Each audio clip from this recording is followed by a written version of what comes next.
Hi everyone, and welcome to my channel. Today's video is part of the Look for Less challenge, which is hosted by the Latina Next Door, and her co-host this month is DIY Beauty on Purpose.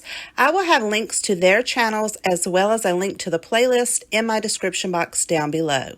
My inspiration piece is this beautiful washed plank wooden wall plaque at Kirkland's for $79.99.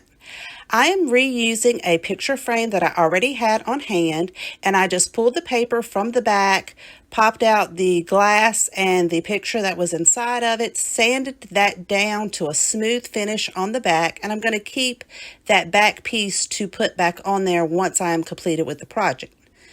I am also going to be using these wood planks that you pick up at the Dollar Tree in the Crafter Square section, and I'm going to be using 5 of these. They come 6 in a pack. So I am going to start with my white paint.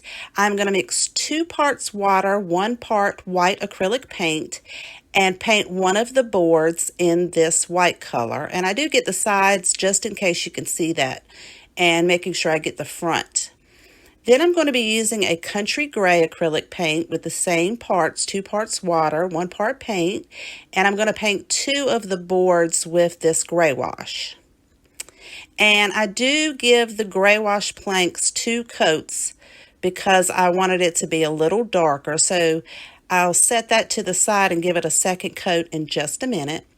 And then I am using nutmeg acrylic paint to give the last 2 boards the nutmeg wood color, and 1 coat of the nutmeg and the white, and I was pretty pleased with the way those colors were turning out.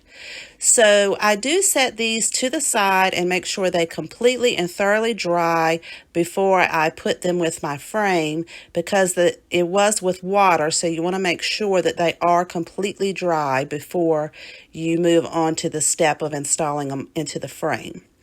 Now I'm just going to take my frame and paint the outside, the front, and then the inside crevices with an interior satin classic white paint that I already had on hand.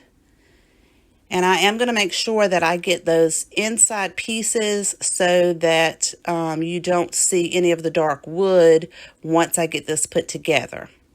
It does take 2 coats to get really good coverage over this dark color of the frame. I also kept the hanger off of the back of the frame so I could reapply that once it is finished. So now that my frame and my planks have completely dried, I just dry fit those in there where I want them to be. And I believe the frame must have been a little wonky because the 2 end pieces fit very, very snug. And I have to use a screwdriver to kind of move those around to line them up. But the 3 pieces, they just fit in, kind of loosely. So once I get the colors of the signs where I want them to be, I am going to hot glue those 3 pieces in the middle, and I did not bother hot gluing the outside pieces because they were so snug to begin with. Then I'm going to take the back piece that I originally kept off of the frame, and I'm going to hot glue that to the wood planks on the picture. And then that is where I'll place the hanger.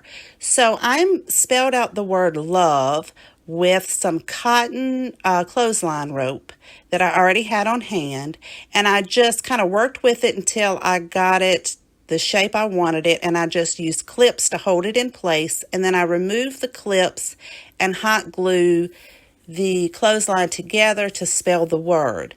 And once I'm completed with this, I will attach it to the sign. So I'm going to take this opportunity to thank you for watching this video. And if you are new here and you like dollar store DIYs, farmhouse style DIYs, I hope that you will consider hitting that subscribe button.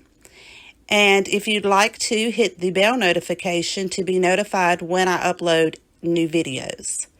So now that I have my words together, well, my letters together, I just used a ruler and a piece of wood just to give me a straight edge so that I could keep the word lined up on the sign so I didn't droop either one of the sides down. And I apologize, you guys, my head shows in here a couple of times because I'm leaning over trying to make sure I have everything lined up perfectly as I glue this down. So once I glue each letter down, I do take the long pieces of the L and the E and I glue them to the length that I want them, and then I just use my scissors and I cut the ends of those off and make sure all of that is secured down with the hot glue. And then once I clip those little end pieces off of the L and the E, I am going to use some Mod Podge just to go over the little ends, just to keep it from fraying. I just wanted to put that on the top of it just so that that rope would not fray. And this is looking so adorable. I know it's a bit smaller than my inspirational piece, but I think it turned out quite lovely. It's very cute. And my inspirational piece cost $79.99. Mine only cost $1, which were the wood planks. Everything else I had on hand. So please let me know in the comments down below what you think of my project. And I thank you so much for watching this video. Please take care, and I will see you next time.